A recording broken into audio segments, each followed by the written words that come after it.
Olá pessoal, estamos no ar com você com o Dinheiro de Hoje, seu programa sobre investimentos aqui nessa parceria entre a Com Dinheiro e a BMC News, para trazer para vocês os principais mentes do mercado, que faz o mercado financeiro brasileiro acontecer, por um bate-papo leve, mas sempre com o intuito de tornar você um investidor, um profissional melhor a cada dia.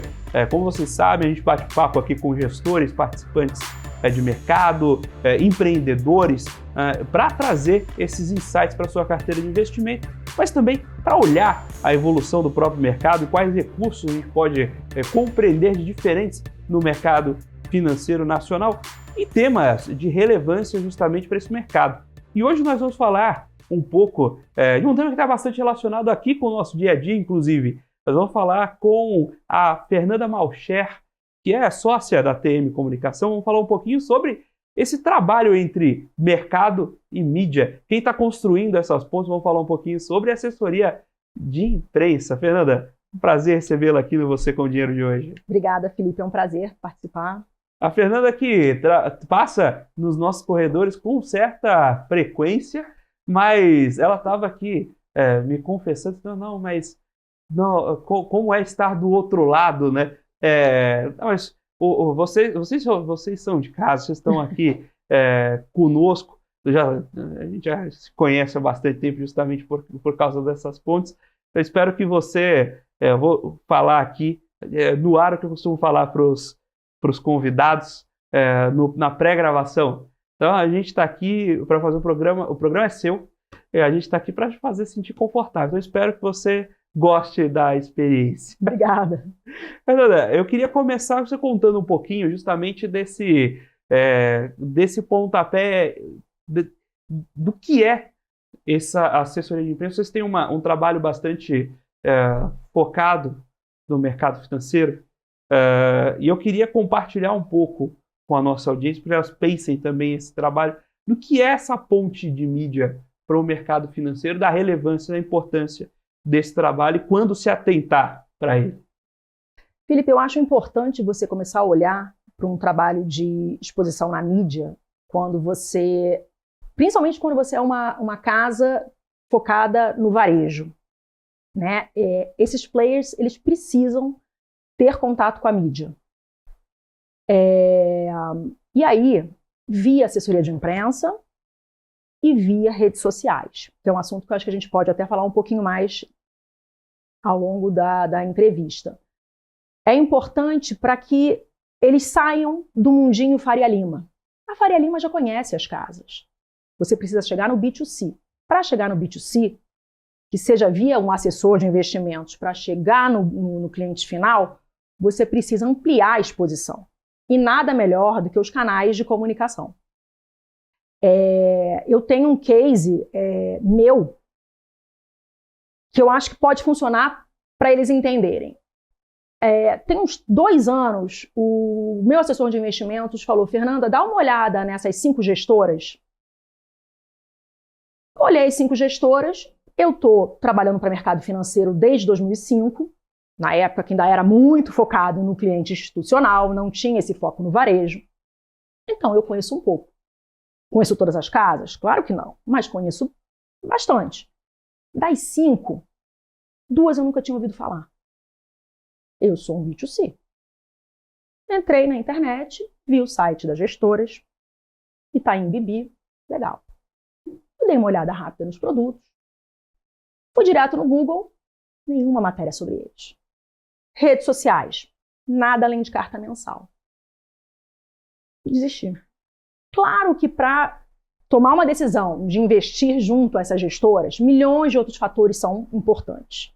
Mas eu nem passei dessa primeira fase. Eu não cheguei a dar a oportunidade de olhar o restante. Porque quando eu olhei e vi que não tinha nada nas mídias, né?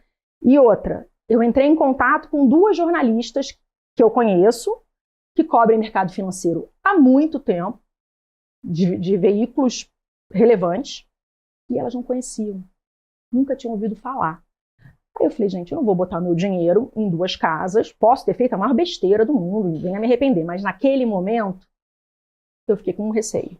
Então esse aqui é um bom caso do B2C, daquele player que tem para aquele player que tem um olhar para o varejo, para ele começar a pensar, será que não vale a pena eu abrir aqui os horizontes e tentar também buscar uma exposição positiva, qualitativa, não é quantitativa, em mídias que façam sentido para mim, para que me ajude a chegar no meu cliente final, ajude o meu assessor de investimentos ou os assessores de investimentos nas plataformas onde eu estou venderem o meu produto melhor.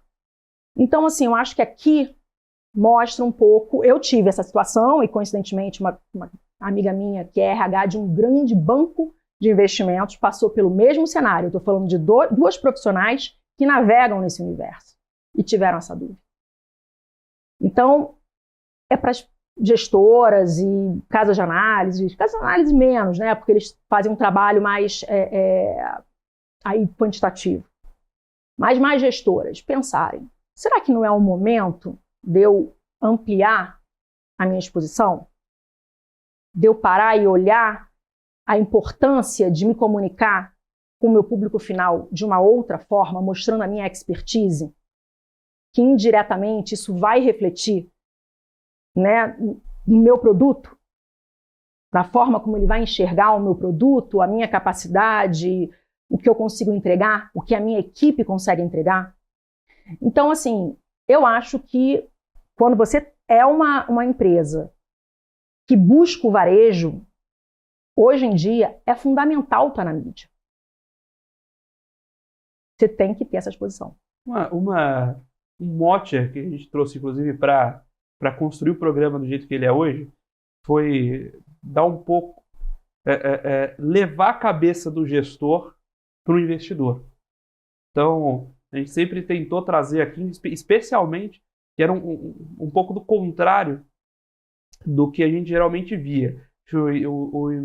Quem está assistindo a gente talvez perceba que a proporção de quem vem aqui, né, das assets, entre RIs e gestores, pende muito mais para gestor do que para RI. O RI é importante em vários canais, mas eu digo porque geralmente a gente não quer só levar a presença, mas entender um pouco, deixar com que a própria asset coloque a forma de ver, enxergar e lidar com determinados problemas sob o ponto de vista de quem está escolhendo os ativos, né? E eu acho que esse é um ponto importante, mas obviamente eu queria que você comentasse mais, porque você está olhando pela outra ponta, que eu estou olhando como demandante seu, né? Como alguém que demanda essa voz dos gestores. Mas eu penso muito nessa diferença quando a gente compara, por exemplo, com, de fato, entrar com um espaço, com uma mídia estruturada, uma mídia, de fato, adquirida. Quando você acessa via uma matéria, uma reportagem jornalística, você tem um espaço para dar a opinião, compartilhar a forma como você pensa, para bem e para mal, mas ajuda a alinhar o público com a forma de pensar de cada um desses players, né? Eu acho que isso é importante para que cada vez mais o público consiga investir sabendo que ele está investindo com alguém que está ou não alinhado com a forma de ele pensar. Isso é um pouco do que é investimento em finanças comportamentais também. Às vezes você quer ter um gestor que, numa situação de crise, toma mais risco, tentar dobrar a aposta. Você tem um outro gestor que não, ele vai ser mais conservador, numa situação de risco ele vai diminuir a exposição. Uma coisa é ele fazer a público um anúncio de que ele faz A ou B, aí todo mundo vai falar que faz tudo. Outra coisa é, dentro de um contexto em que ele está compartilhando pensamentos com outros integrantes de uma bancada, por exemplo, como ele divide esse raciocínio para você justamente absorver essa linha de raciocínio do gestor numa situação prática, né? Sem dúvidas. No final do dia, você quer escutar quem vai tomar a decisão a respeito do produto, né? É o gestor. O RI, como você falou, ele é uma figura muito importante. Mas o jornalista e o próprio investidor, ele quer saber quem está pensando, a equipe que está à frente do produto, tomando as decisões em relação a ele, para, obviamente, buscar a melhor rentabilidade. Então, o que ela quer ouvir, ou o que ela quer ler, é a opinião do gestor, do time dele, do time que está envolvido na construção, na gestão do produto. Então, de fato, são eles que são os principais porta-vozes, as principais fontes. O RI tem o papel dele, mas esse público é que tem que falar com mídia, é que tem que emitir ali comentários macroeconômicos, quando puder, sobre fundos, sobre a indústria. De fato, eles são a figura principal. Mas como quebrar essa barreira? Porque geralmente tem uma alta correlação entre o gestor de fundo que faz a gestão ali mais, que está ali atrás das planilhas, ser também um pouco mais, como é que eu posso dizer, introspectivo. Como é que você quebra essa barreira para levar essa voz a público? Olha, às vezes é simples, às vezes não. Depende muito do profissional. Tem um profissional que gosta, tem um profissional que é mais tímido, mais retraído e não gosta. E às vezes dentro de uma equipe você pode entender quem são os porta-vozes que mais funcionam para lidar com a imprensa. E aí é o papel do assessor, sentar com o time e, obviamente, com os gestores e ver se eles estão de acordo, para ver quem são os profissionais que têm a maior habilidade e vontade de estar na mídia e disponibilidade. Feito essa análise, essa escolha, a gente pode ajudar a prepará-los para ir para a mídia. Né? E aí existem várias técnicas que a gente pode para a gente ajudar o porta-voz a se comunicar com a imprensa. Desde um media training, que é um treinamento onde a gente simula entrevistas, simula situações, até mesmo uma conversa com orientações de como o que falar, o que não falar, como falar. Antes de uma entrevista, antes de um encontro de relacionamento, você explicar quem é o veículo, quem é o jornalista, quais são as últimas matérias que esse profissional escreveu e que tem a ver com esse porta-voz e com a gestora.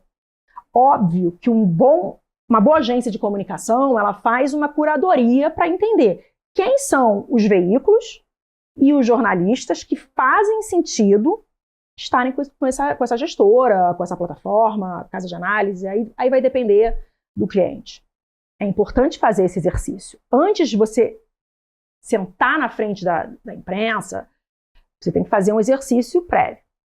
Fazer essa análise, essa triagem. Quem são os veículos, quem são os jornalistas. Dentro de casa, quem são os profissionais que já falaram com a imprensa ou que nunca falaram, mas que querem falar, que se sentem confortáveis. Quem nunca falou, vamos treinar? Vamos passar algumas dicas. Pode ser um media training, pode ser só uma apresentação de como funciona a imprensa, para ele se sentir seguro. Ele tem que se sentir seguro. E aí sim, com esse material pronto, fazer um Q&A muitas vezes, para que ele entenda o momento atual da empresa e o que ele quer comunicar, né? Pensando num storytelling junto com ele, o que ele quer passar para a mídia. Com esse material prévio, pronto, a gente vai começar o trabalho junto à imprensa, de colocar esses porta-vozes que foram definidos para conversar com os jornalistas, apresentá-los quando é uma casa que ainda não teve nenhum contato com a imprensa, ou é uma casa que tem gente nova e que não conhece, ou uma reaproximação porque teve assessoria, mas ficou muito tempo sem assessoria, e aí você começa a apresentar. Eu costumo dizer para os clientes que é um trabalho que parece muito com um roadshow. É muito parecido, guardando as devidas proporções, obviamente, mas você vai sentar com o jornalista e você vai apresentar a tua empresa, você vai apresentar o teu produto, a tua expertise. Por quê? Se você olhar para o mercado, a quantidade de gestoras, de fundos que existem hoje, você precisa se destacar. E para isso, você precisa mostrar o seu know-how, a expertise da tua equipe. Por que o seu produto é melhor do que do concorrente? Por que a sua equipe é melhor? O que ela tem de diferente? Para quê? Para que o jornalista queira falar com você quando tiver uma pauta que faça sentido e não para o seu concorrente. Né? Na verdade, assim, pelo menos tentar fazer com que ele lembre de você e venha te procurar. Né? E também, obviamente, as pessoas têm que ter uma disponibilidade, uma agilidade. O timing de imprensa é super ágil. Então não adianta, olha, tem uma entrevista às 5 da tarde, eu não consigo, eu só consigo atender amanhã às 11 da manhã. Não adianta. Né? Em alguns momentos até dá, mas a maioria das vezes não. Então, assim, a disponibilidade, você ser mais didático, dependendo do jornalista, isso tudo ajuda, isso cativa, cria uma empatia, né? E aí, obviamente, faz com que o jornalista queira te ouvir. Ele precisa entender que ao te procurar, ao procurar a sua empresa, ele vai encontrar coisas diferentes das outras casas. No final do dia, é igual um investidor. Por que eu, pessoa física, ou mesmo um investidor B2B, por que eu vou escolher A e não vou escolher B? Então, eu costumo dizer para os meus clientes, no final do dia, o jornalista não é um cliente, mas, de alguma forma, a dinâmica precisa ser parecida. Você precisa mostrar para eles o seu diferencial e fazer com que ele tenha interesse em falar com você. E aí a gente entra para ajudar, para tentar criar essa conexão da melhor maneira possível.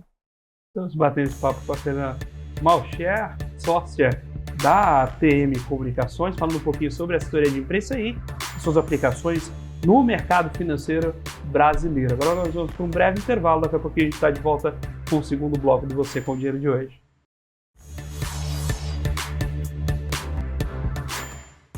Olá pessoal, estamos de volta aqui para o segundo bloco do Você com o Dinheiro de hoje, batendo papo com a Fernanda Malcher, que é sócia da ATM Comunicações, falando um pouco sobre o mercado de assessoria de imprensa e as aplicações justamente ao mercado financeiro, que é um tema de relevância na imprensa, como conduzir toda essa conversa de uma maneira que traga o que justamente a empresa, né, o cliente, no caso da ATM, né, que é a empresa de mercado financeiro, precisa na hora de ter a conversa com a imprensa. Você trouxe o ponto da disponibilidade, né, de você responder ali a demanda com certa agilidade, que os temas são muito quentes também, são muito sensíveis ao momento no nosso mercado.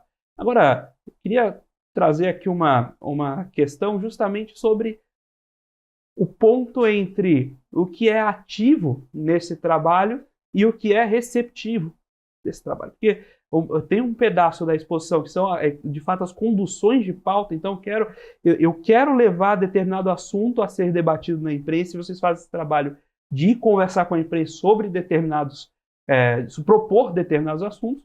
E tem o trabalho contrário, de uma vez que a imprensa está trazendo determinados pontos, como buscar ali fontes e referências para isso. Como é o equilíbrio desses pontos e como levar os assuntos de modo que sejam assuntos que são demandáveis pela imprensa e, ao mesmo tempo, como tecer esse relacionamento a partir do uso desses recursos como fontes.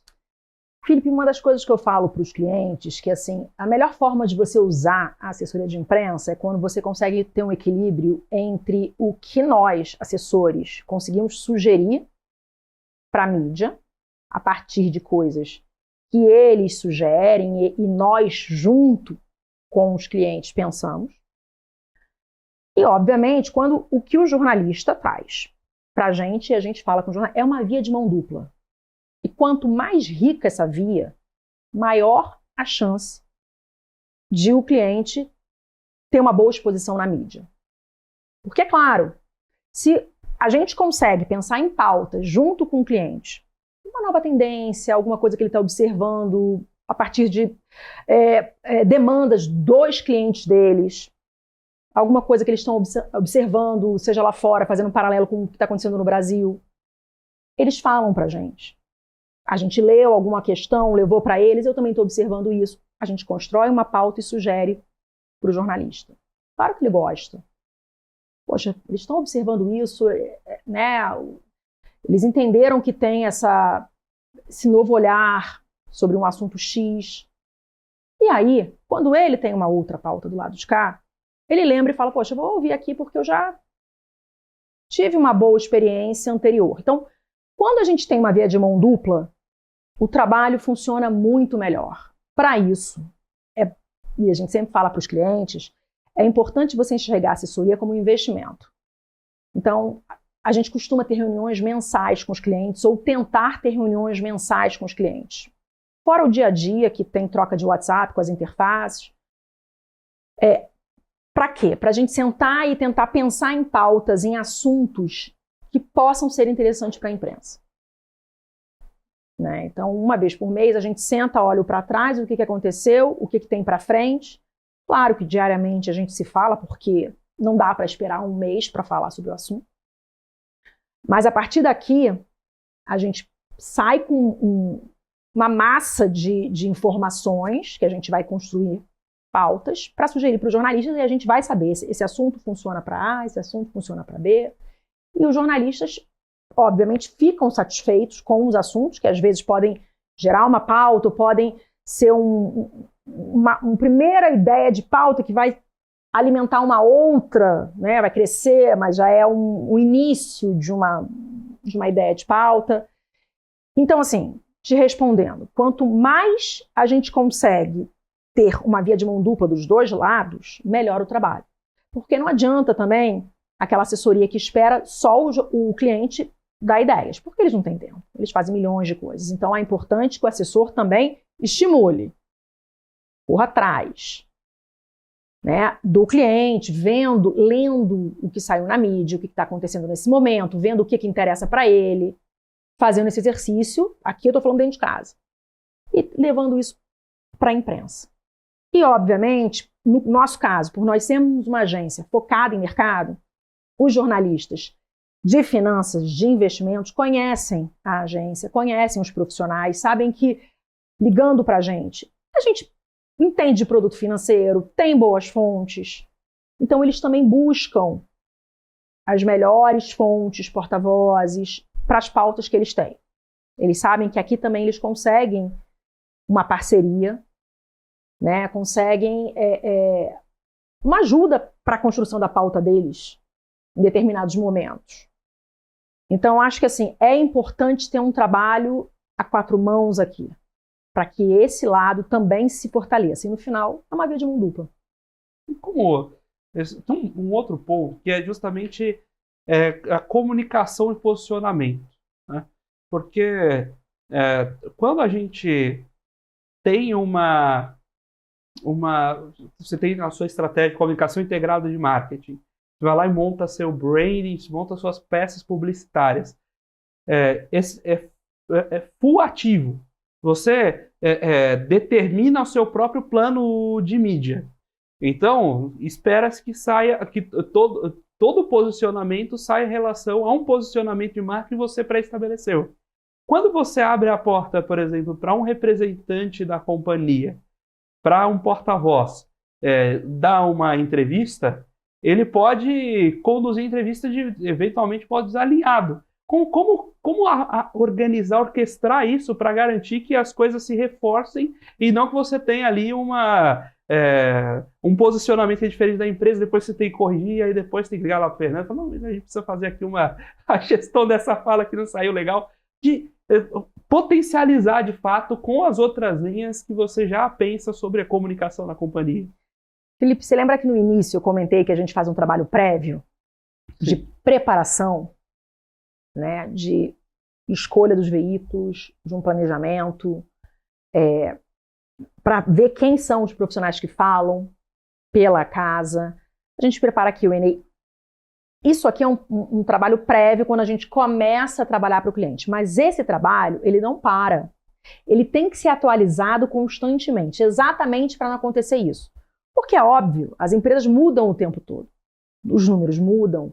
Então, esse material, que é um material interno, que a gente chama material de gaveta, um Q&A, um plano, um storytelling, isso aqui tem que estar o tempo todo atualizado. Exatamente para não acontecer isso. Então, todo momento que você tem um encontro de relacionamento é quando você apresenta para o jornalista, não é uma entrevista, o encontro não é necessariamente uma entrevista, é o momento em que você conhece o jornalista, apresenta a sua casa, a sua gestora, a sua empresa. Dali pode ser que saia uma pauta, mas pode ser que seja só uma apresentação. Né? Ou, quando você tem de fato uma entrevista, especialmente institucional, o antes, a gente faz um material chamado Media Briefing. Também. Que é um material onde a gente põe quem é o veículo, quem é o jornalista, quais foram as últimas matérias que esse profissional fez e que tem a ver com o que você vai falar com ele. A gente sugere para o porta-voz os assuntos que ele deve falar. O que ele deve seguir naquela entrevista. Então, são materiais internos e que eles são constantemente atualizados e são super importantes para não acontecer isso. Sem contar o seguinte, Felipe, às vezes você tem 4 porta-vozes numa empresa. Se a gente aqui não limitar, se a gente não tiver uma linha única de raciocínio, fica uma confusão. Então, eu preciso ter um discurso único. Para isso, esses materiais, eles têm que estar sempre atualizados, prontos, né, para que os porta-vozes tenham o mesmo discurso. Para um falar, o outro fala, quando você tem sobre gestão? Eu tenho, sei lá, 200 milhões. Aí o outro fala assim, não, eu tenho 250. Não. Você tem 4 porta-vozes. Aí pergunta o Copom, um fala que vai subir, outro fala que vai cair. Eu não posso. Fala que vai ficar parado e o outro diz que não sabe. Exatamente. ou assim, você vai falar sobre uma pauta institucional, aí você dá um número hoje, só que na última matéria, a pessoa que deu a entrevista fala uma outra coisa. Então tem que ter uma linha de raciocínio. E essa linha, ela é totalmente atualizada, enfim, nesses materiais, para evitar esse tipo de situação. Estamos batendo esse papo com a Fernanda Malcher, que é sócia da ATM Comunicações, falando um pouquinho sobre assessoria de imprensa no mercado financeiro brasileiro, como utilizar essa ferramenta para potencializar os seus negócios, mas também ficar atento em como gerir todos esses recursos de maneira a mensagem permanecer uníssona. Agora nós vamos para um breve intervalo, daqui a pouco a gente está de volta com o terceiro bloco do Você com Dinheiro de hoje.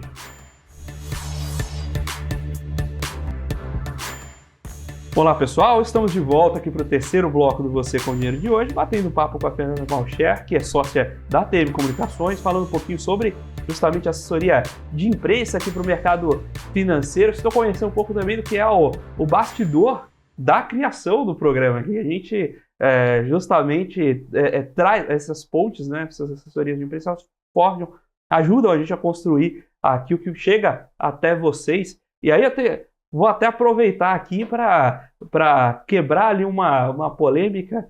A Fernanda e vários clientes trabalharam conosco aqui já também. As perguntas do programa que a gente manda antes ou não manda antes? Você que pode ser o próximo convidado do Você com Dinheiro, já saiba, não tem pergunta combinada aqui no programa. Não tem pergunta combinada. Agora, e aí a Fernanda passando por isso. Aí você que é cliente da Fernanda, fala, puxa, mas olha, a Fernanda faz um trabalho duro desse, agora ela está passando pela mesma situação. Olha aí, a vingança nunca é plena, né? Mas a gente faz. Fernanda, eu queria voltar nesse bloco. Você tinha levantado na pré-gravação aqui sobre redes sociais. A gente terminou o último bloco falando sobre esse controle, essa linha de consistência. Acontece que quando você vai conversar com a mídia tradicional, querendo ou não, a gente sabe quanto tempo a gente tem, quais são as pautas, e a gente sabe quem está indo falar. Então, vocês, como assessoria de imprensa, podem ir lá acompanhar o cliente e ver se o discurso está alinhado. Agora, surgiu com as redes sociais, surgiu uma nova dor. Cada um pode postar o que quiser no seu LinkedIn, né? De vez em quando, lá o Juliano, que é lá da minha lógica, Juliano, um abraço, né? Cada um pode postar o que quiser no LinkedIn. Daqui a pouco chegou uma mensagem no time do Juliano: "Ô, Felipe, você não podia falar isso aqui no LinkedIn." Mas aí, como é que é essa gestão de controle nesse novo mundo em que os contatos, os canais de disseminação são abertos? Bom, na área de mercado financeiro, né, geralmente, o que a gente chama de company page, página das empresas, elas têm uma agência que faz, ou uma equipe interna que faz a gestão. Então, tem um time que pensa, né, no conteúdo. Diria que a maior parte tem. A gente faz isso para vários clientes. Então, essa parte é mais fácil.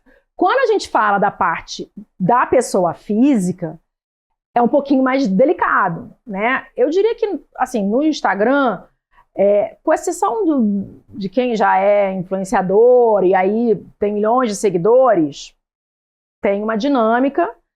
Quando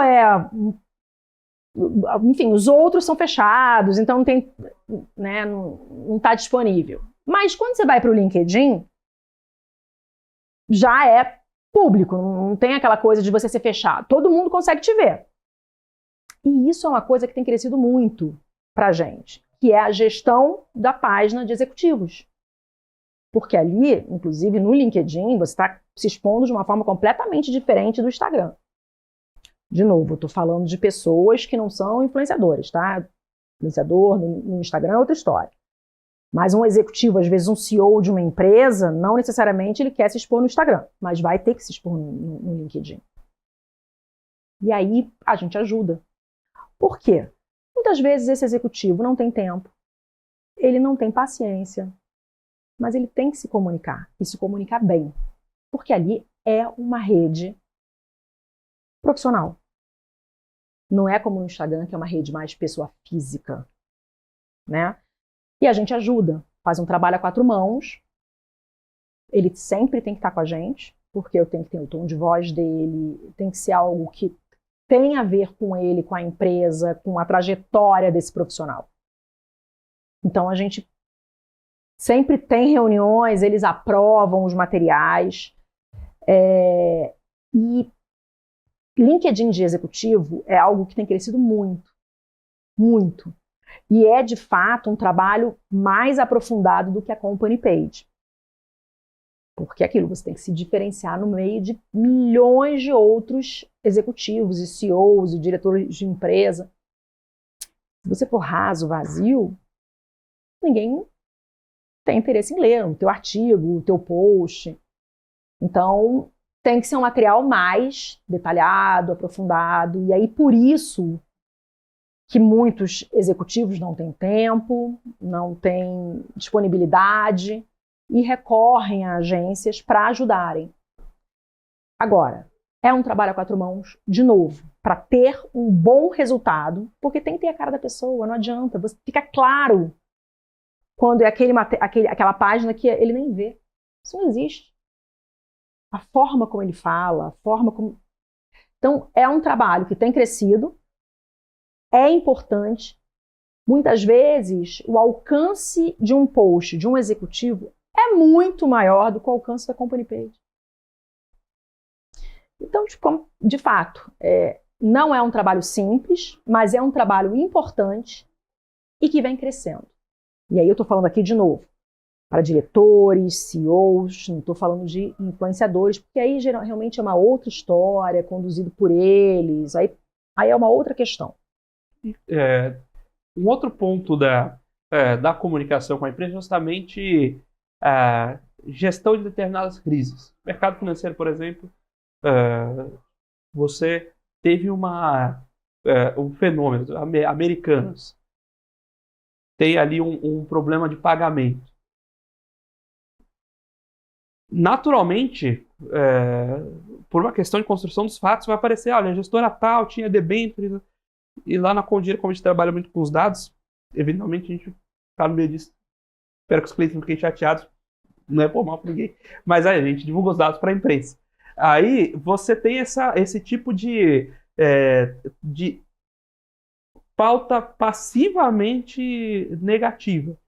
Como eu trabalho aí para você chegar e se comunicar na frente, né? E ocupar um espaço antes que ele seja ocupado por alguém que não deveria ocupá-lo.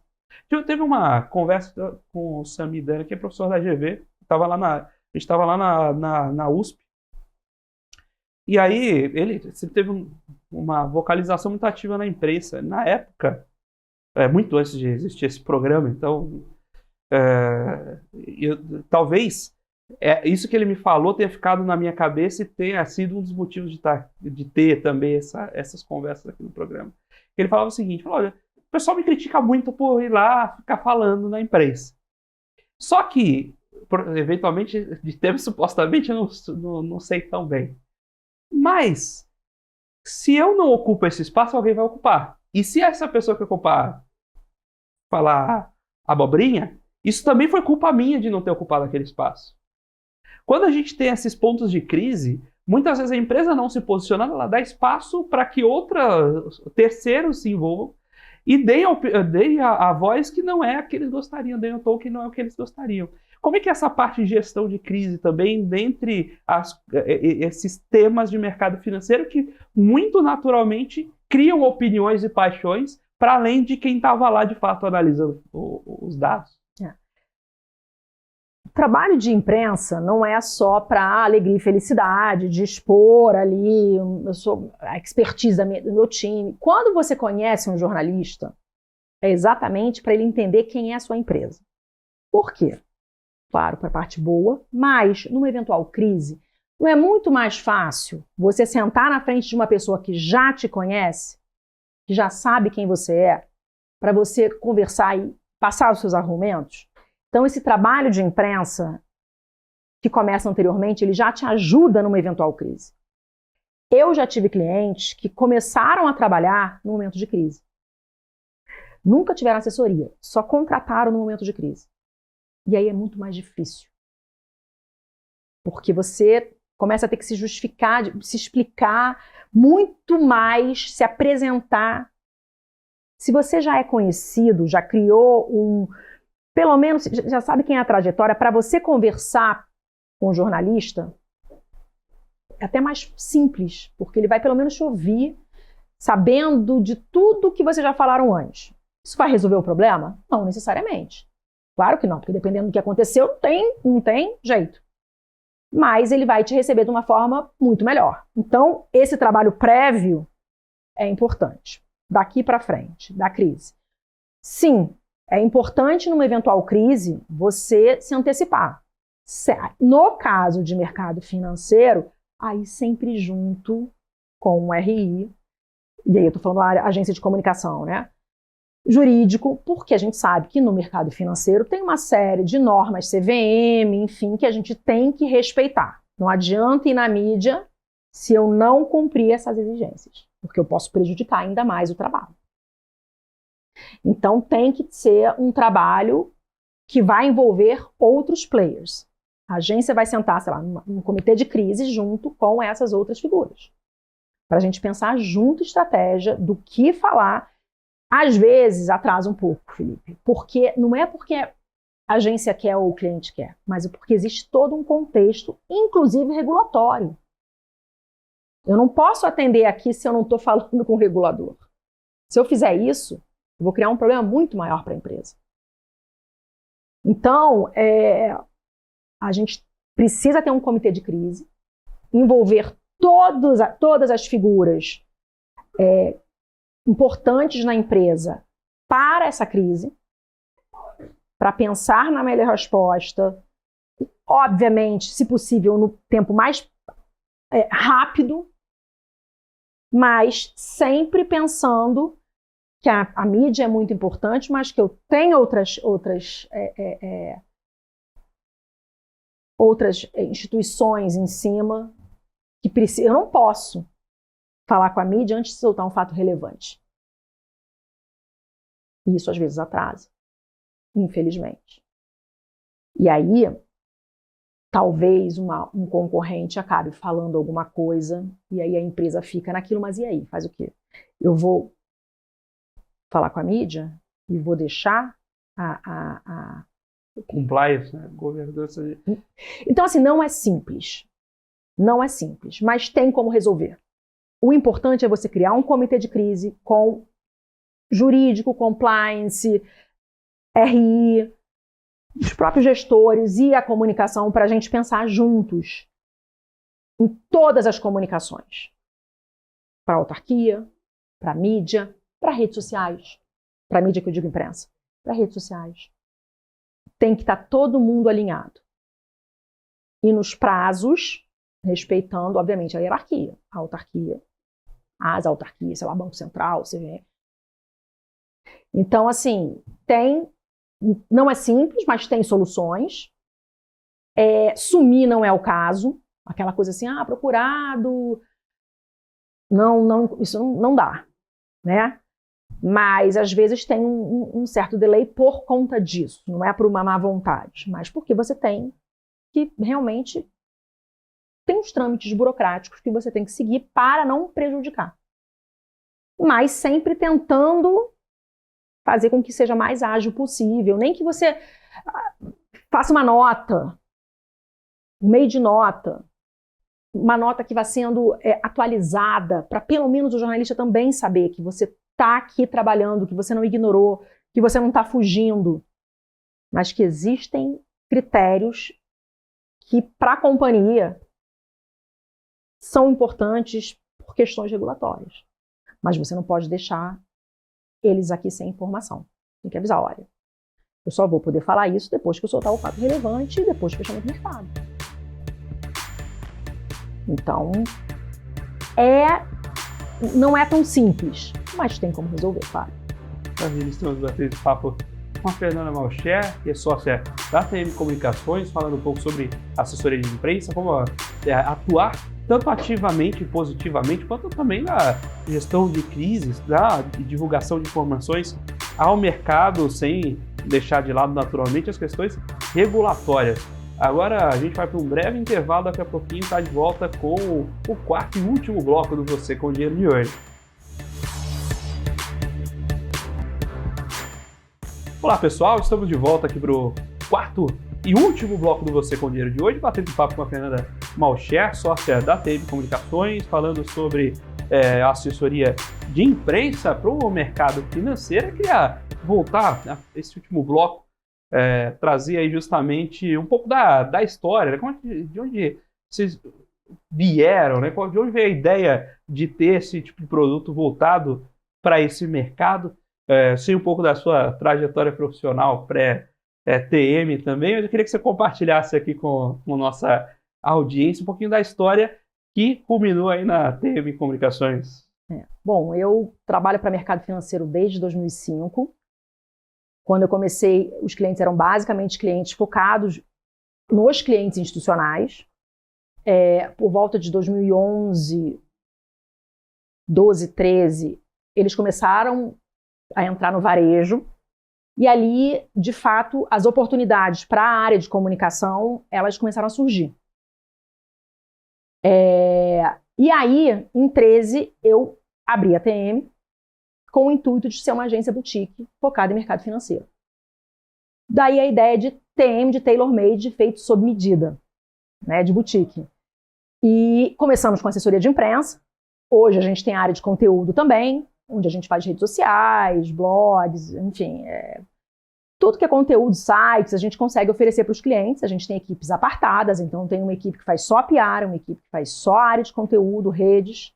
São profissionais sêniores que entendem de mercado financeiro. Eu preciso ter pessoas especializadas para que saibam o que cada cliente faz. É muito técnico. A gente está no Rio, está em São Paulo, são cerca de 25 profissionais. Hoje a gente tem gestoras de recursos, gestoras de patrimônio, assessores de investimentos, plataformas. eu comecei a trabalhar com plataforma em 2005. Eu acho que uma das primeiras ou a primeira assessora de imprensa da maior plataforma, né, do Brasil. Trabalhei para eles até 2012, quando ainda não eram conhecidos. Então, aquele trabalho de apresentar a empresa, quem eram os sócios, até que eles se tornaram o que são hoje. Receberam um aporte grande no final de 2012 da General Atlantic, e aí tudo mudou. Enfim, hoje eu não trabalho mais para eles, mas eu trabalho para outras 4 plataformas. Também temos esses outros clientes, gestoras, enfim. Acho que, assim, de uma forma geral, essa é a TM. E eu acho que é isso. Vou deixar um ponto aí de o que a gente conversou no começo sobre esse uso da assessoria ao mercado. Você comentou sobre a demanda em especial quando você precisa acessar o seed do B2C, né?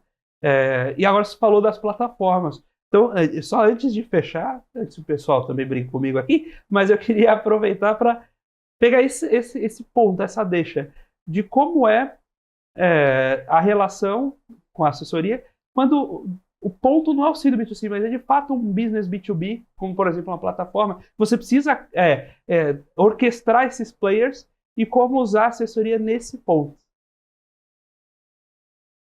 Olha, o trabalho não é muito diferente, né? Só que você vai buscar veículos mais focados para esse tipo de mercado.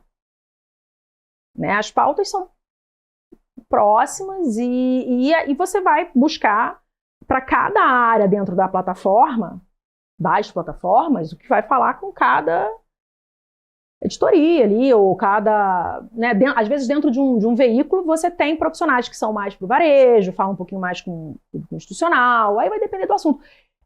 Por isso que lá atrás, quando a gente começa um trabalho, a gente faz aquela análise.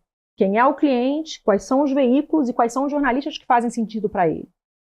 E às vezes, um cliente grande, como é o caso de uma plataforma, que você tem um mundo de áreas, você tem que analisar cada área, quem são os porta-vozes dessas áreas, com quem elas têm que sentar 2 veículos. Porque às vezes dentro de um veículo, você tem mais de um jornalista para conversar. Então você tem que cobrir tudo. E aí esse dever de casa a gente faz antes, e que é um dever de casa, como eu comentei anteriormente, que tem que ser eternamente atualizado. Porque os jornalistas mudam, porque as áreas também mudam, os profissionais. Então, você tem que estar o tempo todo prestando atenção no que está sendo publicado nos veículos. Você tem que ler, você tem que acompanhar quem escreve, sobre o quê, em que veículo, para você fazer a correlação com o seu cliente e com as áreas dele. Sabe, fulano cobre tal assunto no veículo tal, e aí tem a ver com fulaninho da plataforma. E aí você faz um planejamento a partir dessa análise. E, naturalmente, da mesma forma como esses vários jornalistas dentro dos veículos vão trazer essas visões diferentes, aí quando, como você comentou, uma grande plataforma que tem áreas distintas, provavelmente vai ter um trabalho, cada uma delas seria uma unidade de negócio diferente para vocês, que vocês vão ter pautas distintas para tratar, pontos de contatos distintos, porta-vozes distintos. São pequenos clientes, né? É como se fosse acaba funcionando como se fosse uma holding com pequenos clientes. Porque é exatamente isso. São áreas diferentes, porta-vozes diferentes, assuntos diferentes. Então, uma plataforma é um cliente que costuma ser muito grande. Porque tem muita gente para falar, tem muito assunto para tratar. É diferente de uma gestora. Né? Fernanda, muito obrigado pela sua participação. Queria agradecer aqui sua vinda nessa edição do Você com Dinheiro. E, naturalmente, deixar o espaço para que você converse também com o público, deixe os contatos da TM, quem quiser procurar vocês, os trabalhos que vocês têm desenvolvidos, site, redes sociais, enfim, o espaço é seu. Fique, por favor, à vontade. Obrigada, Felipe. A TM Comunicações pode ser encontrada no Instagram e no LinkedIn. No Instagram, @TM Comunicações, sem o C cedilha e sem o tio, e no LinkedIn, TM Comunicações. Eu também, meu LinkedIn é Fernanda Malcher, e o nosso site é www.tmcomunicações.com.br. Agora, naturalmente, tem que publicar o LinkedIn, que agora a gente está numa onda de fazer trabalhos com LinkedIn executivos. Exatamente. Tem quase uma metalinguagem do programa. Mas isso aí, muito bem. Mais uma vez, muito obrigado, Fernanda. Obrigada a você, Felipe. Muito obrigado, naturalmente, também a TM Comunicações, por ceder aqui a participação da Fernanda, e muito obrigado a você, telespectador aqui da BBC News, investidor e profissional de mercado, pela sua companhia, pela sua audiência. O Você com Dinheiro vai ao ar de segunda a sexta, sempre aqui no mesmo horário, para trazer para você esses nomes que fazem o mercado financeiro brasileiro acontecer, sempre com o intuito de tornar você um profissional de investimento melhor, um investidor melhor a cada dia. Se você quiser saber também um pouco mais sobre a Com Dinheiro, como ela pode ajudar você, os seus negócios e aos seus investimentos, visite lá www.comdinheiro.com.br, manda pra gente um e-mail em contato@comdinheiro.com.br. Vai ser sempre um prazer aí, se manda sua dúvida, sua sugestão, seu feedback aqui sobre os programas, e quiser marcar também um cafezinho conosco, estaremos sempre à disposição, é sempre um prazer. Antes de encerrar aqui o programa de hoje, o pessoal aqui da produção tá me olhando ali para já puxar a orelha, então eu tenho que deixar um contato, uma mensagem especial aí antes de encerrar aqui o quadro. Agora a gente lançou uma página lá no Instagram do próprio programa Você com Dinheiro, então você.comdinheiro lá no Instagram. Você pode acompanhar os conteúdos, os cortes ali, e novidades também sobre o programa, quem é que está por vir, vai acompanhando os making-offs, a gente vai fazendo um trabalho bacana aí para você que é fã aqui do Você com Dinheiro, acompanhar nossos bastidores. E seguindo o conselho da Fernanda, me siga lá também no LinkedIn, Felipe Ferreira. Não deixe de acompanhar os conteúdos também por lá. O Você com Dinheiro de hoje vai ficando por aqui. Muito obrigado e até a próxima.